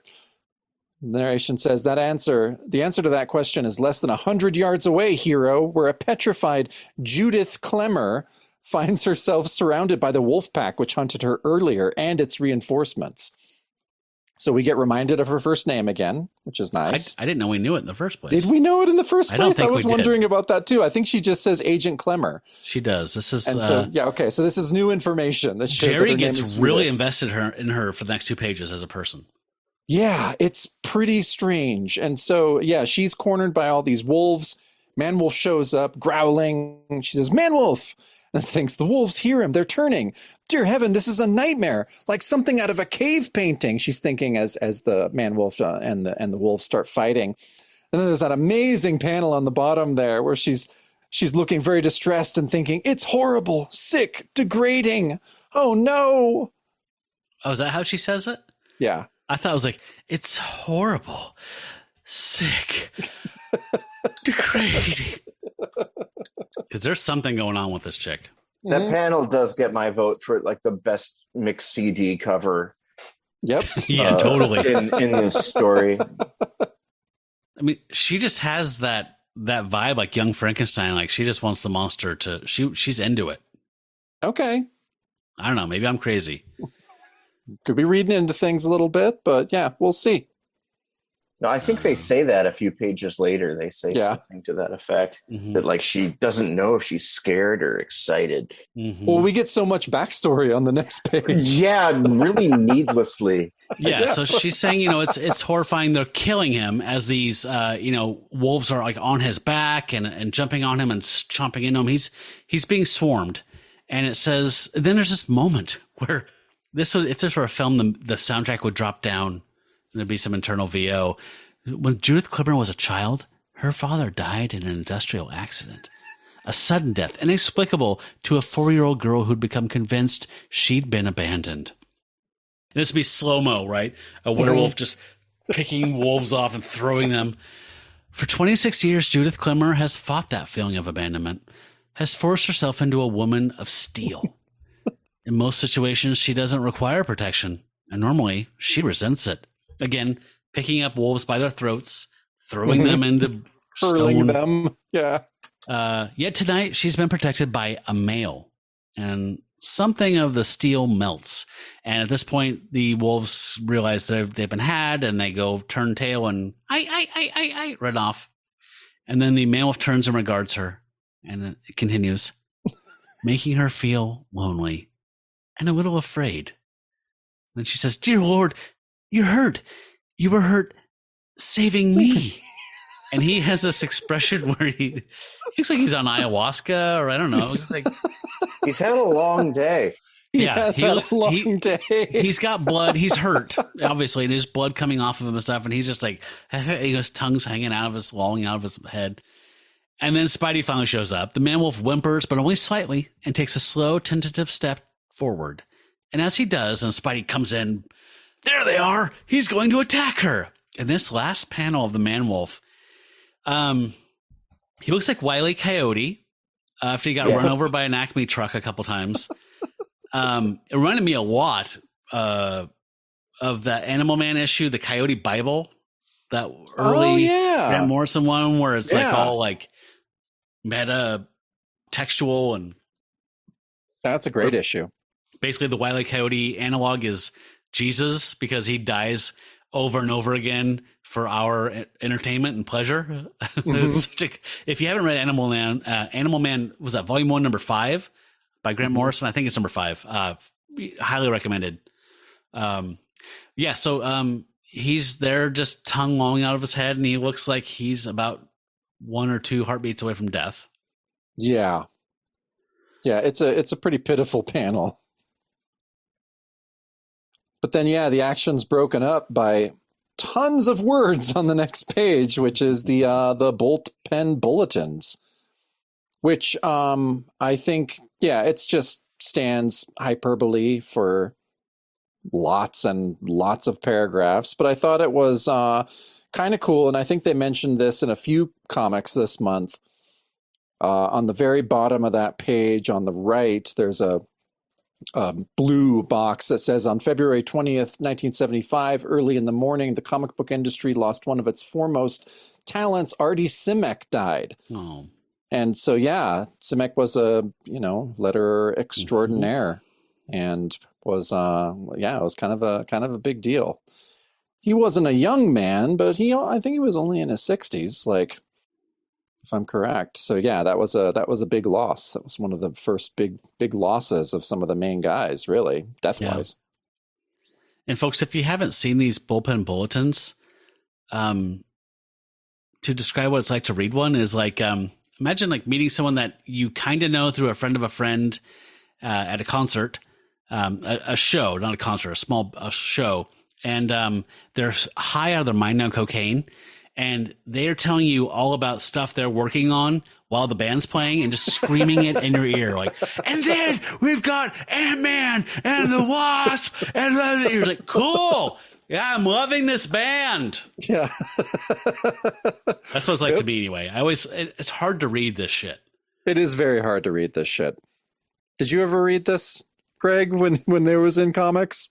Yeah, I did. I always enjoyed Stan's soapbox and all of those. Those were printed in the Epic comics and other Marvel offshoots as well. Yeah, I always liked the soapbox, but I've kind of felt like the soapbox was really the only thing you really needed to read on the page. Like the rest was just very verbose ways of telling you what comics are coming out that month. Yeah, hype for upcoming projects that I mostly didn't have interest in. Yeah. But then on the page after that, you can get 3 free baseball cards on each specially marked box of Hostess snack cakes. Guaranteed to be worth nothing because they have sugary shit all over them. Cut them out of the box. Yep. No, I thought that was funny. And so we're almost to the end of this issue. Finally. So the on the next page, it says the Man-Wolf falls. And Klimmer's like, no, Spider-Man, save him. You've got to. And I like that. And all this is happening as he is falling. Mm-hmm. And Spidey is just still out of it. Like, we know we've talked about that he's concussed. And he's like, huh? What? Save? And he's like, good Lord, still so groggy. Don't worry, Klimmer. I may be slow sometimes, but once I get moving, and then he finally shoots his webs, says, I'm the fastest man around. And he webs Man-Wolf, who still just plows into the snow at the bottom of the cliff. Spidey's like, oh, my webbing broke his fall just enough. And that snowbank did the rest. He's out like a light. Yeah, Spidey's not good at this stuff. At least he's talking through it. Yeah, he's talking everyone through it, though, which is pretty great. Okay, so Matt, this last panel. Yeah. What the shit? Spider-Man is over Man-Wolf's body with Klimmer, and he says, I wonder what he was doing when von Stupf captured him with his teleportation device. Guess we'll never know, eh, Klimmer? And then we get an asterisk with a editorial note that reads, but those of us who've seen Man-Wolf hurtling towards the moon in Creatures on the Loose 37 know, eh, Bunky? Marv Wolfman, and this is beyond confusing. Yeah, the problem here is that they knew that Man-Wolf's hurtling towards the moon to go to a portal he would never reach. Yep. To go on an adventure he would never have. And so they said, what if this hack villain grabbed him out of time and space at that moment? But we know from the benefit of hindsight that he actually made it there. And none of this actually happened. No, it's stupid. The only way it can't happen because this happened to Spider-Man in real time. All this stuff happened in real time. So this has been at least a few hours. Yeah. So it didn't take a few hours for the spaceship to crash on the moon or for Man-Wolf to rouse the other realmites. Yes. No, it doesn't make any sense. And Creatures on the Loose 37 is on the stands right now. Right now. Yeah, this month. So yeah, very confusing to be a Man-Wolf fan at this point. Yeah. Klimmer says, I don't care about that. I'm just glad he's alive. I don't care about it either. Yeah, I know. Well, yeah, okay. That's fair enough. But, I mean, I kind of read that thing from Marv and had a retroactive, like, Will Smith moment where it's like, you keep Creatures on the Loose's name out your fucking mouth. Yeah. Yeah, it's a weird thing. You canceled this book. It was so good. It was so good. You ruined it. Yeah. But he didn't, we finally, obviously. Yeah. Marv is innocent. We finally reached the last page, though. Yeah. We got to the some Italian apologue. I love these apologues. Yeah. I love Italian stuff, really. Yeah. Pasta and whatnot. Every time I looked at this, I've read this like 2 or 3 times. I think that's like the JV Fantastic Four, but no, it's S.H.I.E.L.D. agents. Wrapping up the Man-Wolf. Again, this can't be, it's not like he just got pulled out of time like a Doctor Who thing or whatever and then injected back in, because they take him to be treated. And this gets addressed in the Spider-Man stories coming up. So I know. It makes no sense. Things are broken. It's okay. Yep. It's totally fine. So Klimmer's saying, hey, see that he gets the best care S.H.I.E.L.D. can give, Doctor. Both Man-Wolf and von Stupf. And sure enough, von Stupf is in shackles and being led off to a helicopter. And there's this really awkward scene here, like foot in the mouth thing, where Spider-Man and Klimmer are standing in the foreground with Frankenstein in the castle behind them, and she says, "It must be terrible going through life with a curse like John Jameson's. Imagine being so hated and feared."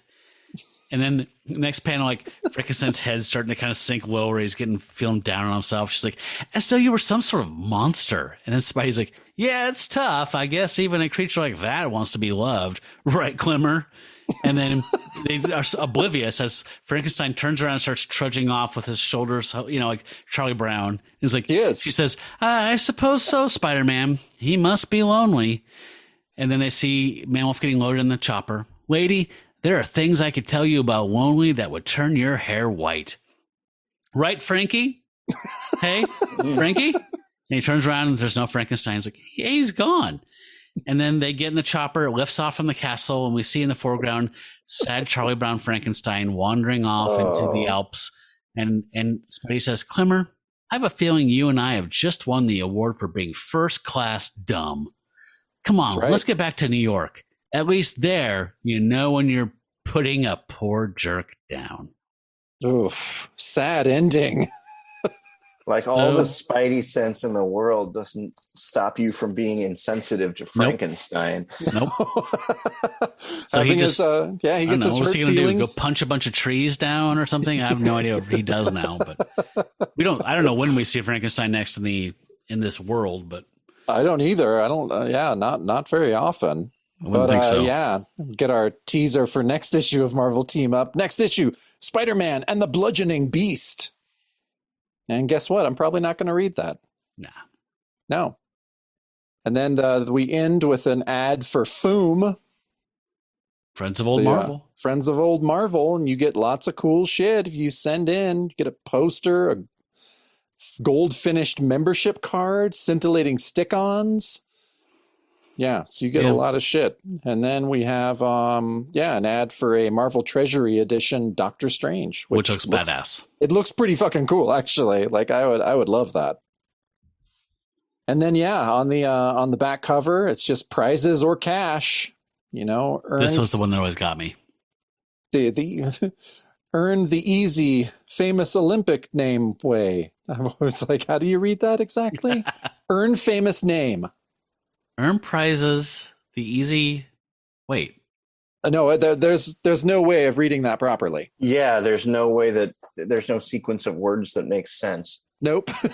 But there's lots of cool shit you can get if you cut your comic up and send in the neat little thing on the side there. Earn famous name prizes or cash the easy Olympic way.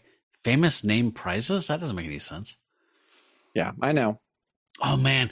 Those Magnus electric organs, those little... You find those at the garage sales sometimes. Oh, yeah. Uh-huh. Those have a great sound. Yeah, those are very cool. They're not Farfisas, but they're pretty awesome. And those the monster plaster casting kits, I had one of those for a Frankenstein monster. Oh, really? Yeah, where you get the little mold and you pour the plaster in and you spin it around until for 5 minutes or whatever, and then you let it sit and you open it up and you paint the monster's head. I love those things. That's now you cool. can have your own Frankenstein. That's right. Whose feelings you can hurt. Yeah, I do it all the time. Yeah. Hurt his feelings at home. Yeah, and the final ad we get on the back cover is for Ultra Power 50 millimeter binoculars. Wow. That's great for everything. $5.98 though. That's a lot of money. Yeah. But you can use them a full year without risking a penny. Yeah. So that's fine. So there is that. So that's okay. So yeah, we should talk final thoughts. Let's ask our guest first. Greg, are you happy you read this issue? Oh man, well, I'm not unhappy. It's goofy. It's really that last page is what makes it for me. Just them insensitively, really, really sticking their foot in their mouth when it comes to Frankenstein's feelings. Yeah, poor Frankenstein. Man, that monster got his feelings hurt a lot this run. Yep. Handsome. Remember that? Oh yeah, Spidey's making fun of his looks, Yeah, it's not cool. Yeah, I felt the same way. I mean, it's a goofy as shit issue. I'm so glad, Greg, you were here with us to talk about it. I'm glad we talked about the ads. I feel like we made some lemonade here. Part, every time I see the reprints or online, sometimes I'll look at old issues and I'm always a little disappointed when the ads aren't there. because they're such a big part of the context for me. Oh yeah. I feel like I've absorbed them over the years through osmosis, where I don't need them as much. But the letters pages to me are the ones where I really feel like I'm missing out. But yeah, the ads are. It was a fun break to have those this time around. Definitely. We normally don't do it, so that was cool. Well, Yeah. Matt, what did you think? I thought it was hot garbage the first time I think I was just texting you, holy forking shirt, this is the worst thing ever. And then I read it the second time for notes. I was like, okay, this is kind of fun, but it's creepy and sexist and weird. I almost pulled a Nigel Tufnell there.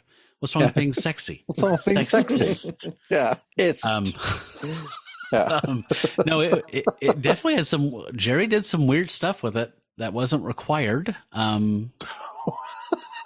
Oh, and all the backstory that he gave Agent Klimmer, Greg, she never shows up in anything again. Yeah. Right. It's like at the very end of the story, almost they cram her whole backstory into like 3 panels. Yeah. Yeah. Just to like say, oh no, she's a complex character. She has a whole rich inner life and a past. She's not just eye candy.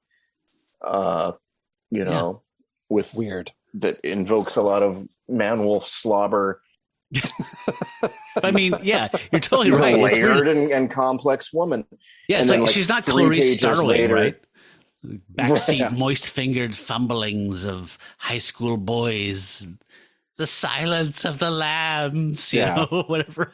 We don't need this huge backstory about Klimmer. She's seemed like maybe they threw it in at the last minute. Like maybe somebody did say, it's kind of sexist, your depiction. She's not a mannequin.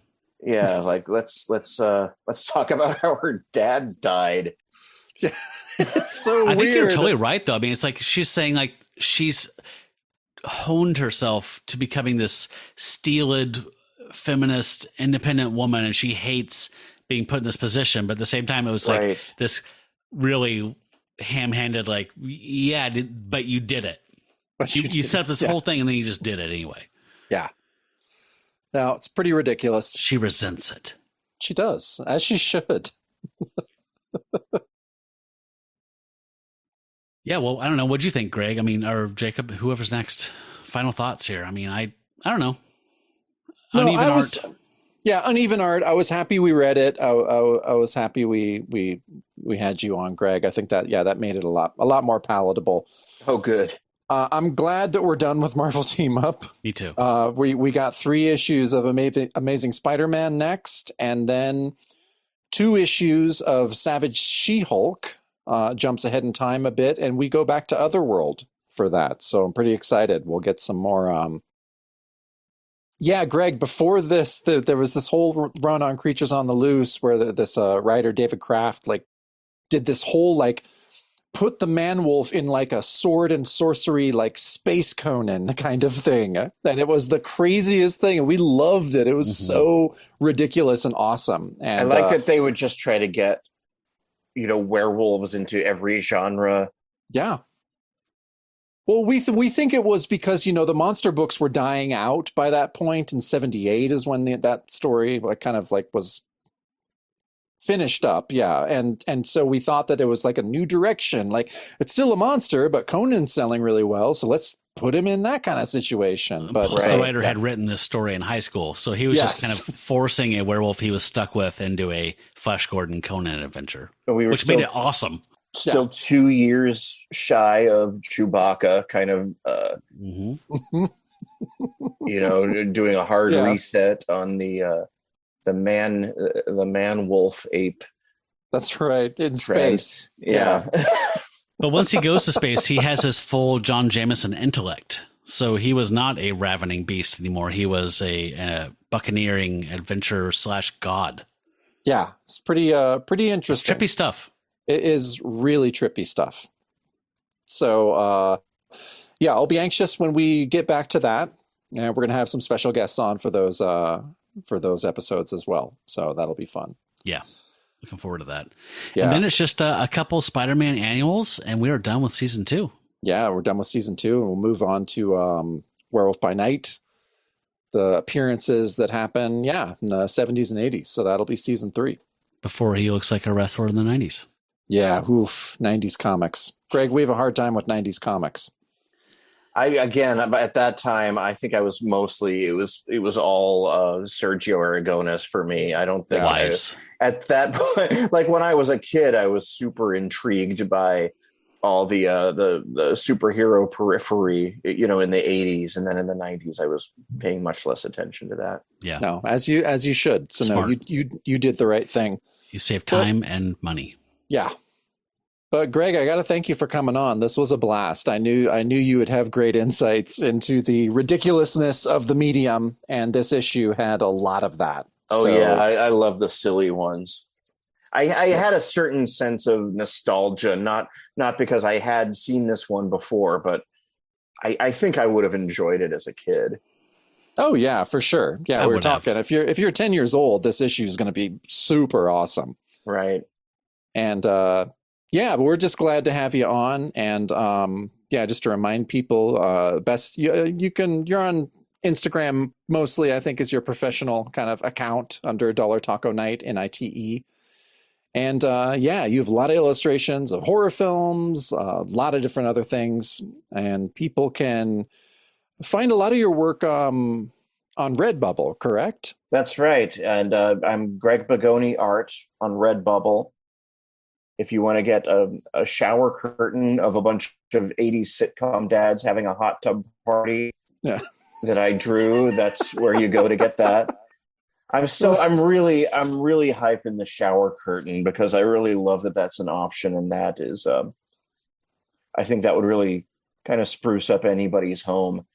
I would agree. You could get a matching duvet cover too if you can. Yeah, it's pretty wild, some of the stuff that they offer on there, and just to see my work in the prototype stage, they just like superimpose it on these stock photos of like beaming models wearing the t-shirts, and it's really funny because a lot of my stuff is kind of vile or crass, and to see them like giving the double thumbs up, double thumbs up, yeah. and they're wearing holding your child a picture I drew of a naked woman eating Cheetos and covered in Cheetos dust head to toe. Yeah. If you shoot me a URL to your Redbubble store, I can also include that in the show notes along with your Instagram links. I will do that. Cool. Make it easy for the listener. Yeah. Cool, Greg. Well, it was awesome to meet you, and thank you so much for being on the show. Oh, thanks for having me. All right. Well, folks, you can join us on the bonus show if you're a Patreon supporter at the Pack Brother level, or Pack Sister. Jacob, we're going to be talking about Frankenstein Meets the Wolfman this week. That's right. And I'm going to talk about Mort Todd's Monsters Attack book, which came out when he was the editor of Cracked Magazine, a horror comic that he launched without the approval of any of his bosses. Really? Yeah. And it ran shortly, and he got a Kickstarter to put out the whole collection. And it's pretty cool stuff. Lots of Warren and, Skywald vets came in for that. Your Gray cool. Morrows, your Alex Toths, your Steve Ditko's, whoever. So that's my contribution. And Jacob, you're going to be talking about Noel Harrison's collage or Noel Harrison in general? Noel Harrison in general, but specifically collage. That's my favorite record. So yeah, I'm gonna talk about him. So it should be a good bonus show. I have a un petit beef to throw down with something on that album. I'm ready. Nice. So now we'd like to give a shout out to our Pack Brothers and Pack Sisters that support us on the highest tier on Patreon. Fine folks such as Michael G, Tim Tucker, Brian from Marvel by the Month, Josh Link, Jeff Fitzpatrick, Caleb, Ben M, Michelle from Moonlit Comics, Mark Nivens, Rob Haferman, Russ from Tomes of Evil, Eric Hadley, Brad L. Moore, Johnny Turner, Jackson T. Overstreet, Tony Iupi, Jared C., Brink, and Ryan from Across the Bifrost. Thanks for the support, folks. All right. Well, folks, make sure you go to the notes here and check out Greg's Instagram feed. Follow him there and go to Redbubble. Get that goddamn shower curtain. You got to get that. Come on. Please, it would really make my year. See? Awesome. All right. And if you want to join us on the bonus show and you're not yet a Pack Brother or Sister, you can go to patreon.com/Werewolf by Night podcast and sign up. We got all kinds of great stuff for you there. and you're going to want to join in that conversation. We're having a great time. Yep, for sure. It's working out real well. I love our bonus content. I'm digging it. All right, till we meet again beneath the full moon, furry ones, here's howling at ya.